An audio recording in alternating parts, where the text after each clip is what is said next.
देश की जनता ने बिल्कुल सीधा फैसला सुनाया है, साफ और बिल्कुल खरा। कोई लाग लपेट नहीं, आर या पार। नरेंद्र मोदी ने खामोशी के साथ अपनी पार्टी को बंद किले से बाहर निकाला, कठिन फैसलों के जोखिम लिए, आलोचनाओं को दरकिनार किया और जनता के अलावा किसी में विश्वास नहीं किया। नतीजा ये हुआ कि सुनामी की तरह आई भारतीय जनता पार्टी और तिनके की तरह उड़ गई कांग्रेस पार्टी। और यही नहीं, भस्म हो गया राहुल गांधी के करिश्माई होने का भ्रम। जीत इतनी बड़ी है कि ना उत्सव का अंतर नजर आ रहा, ना उत्साह का। ठान लिया तो ठान लिया, ये मोदी की एक अलग ही अदा थी। मोदी ने एक अवधारणा सबसे पहले खत्म की कि तरक्की की कोई सीमा होती है। राजनीति उन्हें विरासत में नहीं मिली थी, तभी तो उन्होंने अपने कायदे खुद गढ़े। अगर दूसरी तरफ गुजरात से बाहर झांकने की बात थी तो वो उनकी इच्छा शक्ति का ही सबसे बड़ा प्रदर्शन है। तभी तो बनारस में जब भी नारा लगता है तो कहा जाता है, हर हर मोदी, घर घर मोदी। मोदी चुपचाप लगे रहे बिना प्रचार की चिंता के। जनता को चाय पर बुलाया, 3D टेक्नोलॉजी के विज्ञान को समझाया, सोशल मीडिया के महत्व को समझाया। यही वजह है कि उन्होंने भारतीय जनता पार्टी को वहां पर ला खड़ा कर दिया जहां उनके नेतृत्व को निर्विरोध स्वीकृति का इनाम मिला है। 2009 के चुनाव में मनमोहन सिंह की पार्टी ने बीजेपी को जबरदस्त शिकस्त दी थी।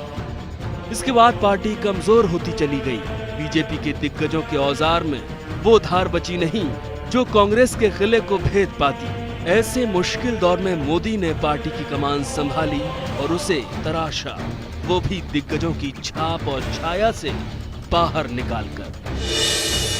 आधुनिक भारत की यात्रा का राजनीतिक यात्री है नरेंद्र मोदी। विकास की व्यवस्था में आस्था रखने वाले सोच का राजनेता है नरेंद्र मोदी।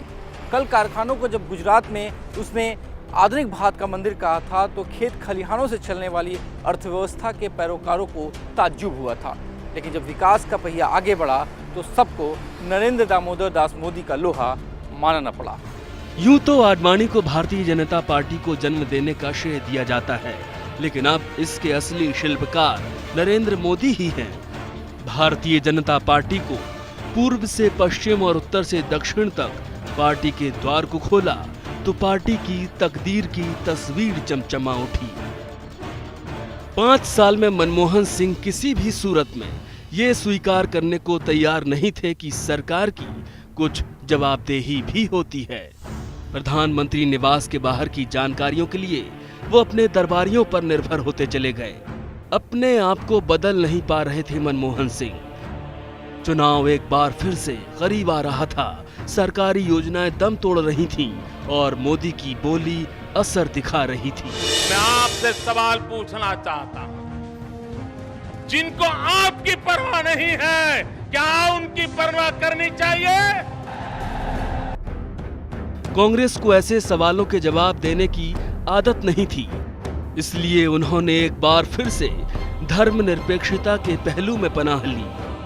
राहुल और सोनिया की रैलियों में भीड़ तो अब भी जुट रही थी, लेकिन अपने नेता में उनके अटूट भरोसे की आग राख होती जा रही थी। 2014 के नतीजे आए तो राहुल गांधी का स्वाभिमान धुआं हो चुका है। I'd like to start by congratulating the new government. They've been given a mandate by the people of our country. So I wish the new government all the best. From my part, Congress party has done pretty badly. There's a lot for us to think about. And as Vice President of the party, I hold myself responsible for what is happening. जिस Bharatiya Janata party को हरा देने की शपथ के साथ हिंदुस्तान में दौरों की शुरुआत की थी, उसी पार्टी को सत्ता के लिए रास्ता देना पड़ा। मनमोहन सिंह, राहुल गांधी और सोनिया गांधी हवा को भांपते रह गए और बीजेपी जीत गई।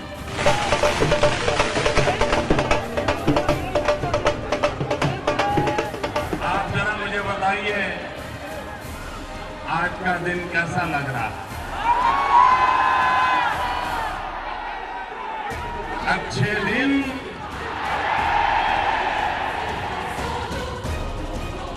मोदी जनता के बीच स्थापित करते जा रहे थे कि देश की बदहाली के लिए सिर्फ और सिर्फ कांग्रेस जिम्मेदार है।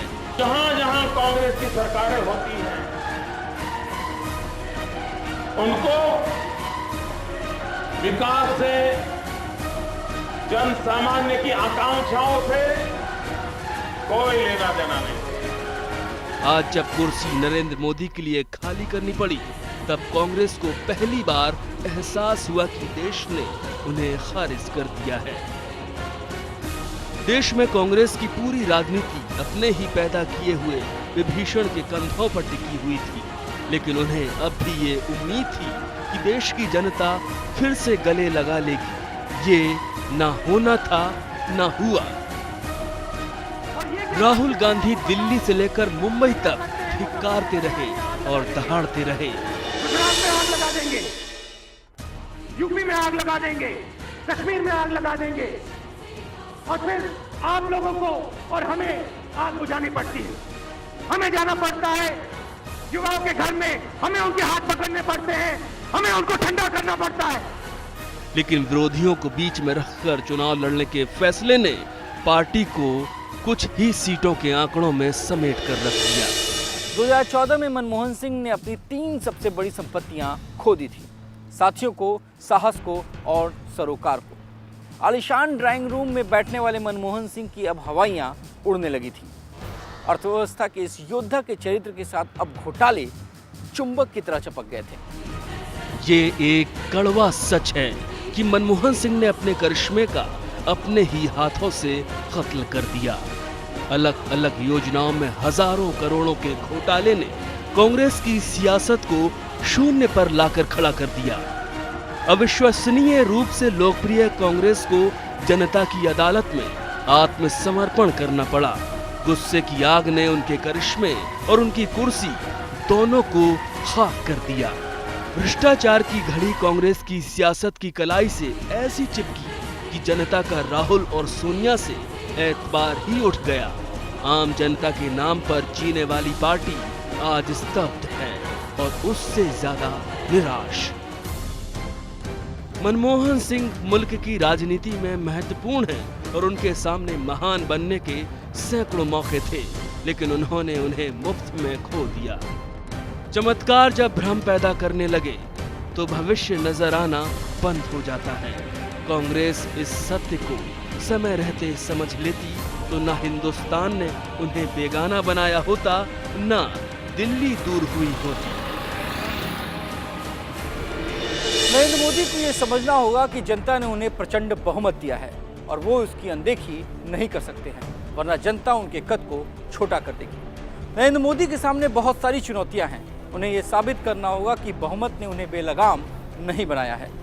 आजाद हिंदुस्तान के इतिहास में जनता के चुने नरेंद्र मोदी अब तक के सबसे बड़े नायक हैं, लेकिन मोदी जी, वक्त आपको भी परखेगा।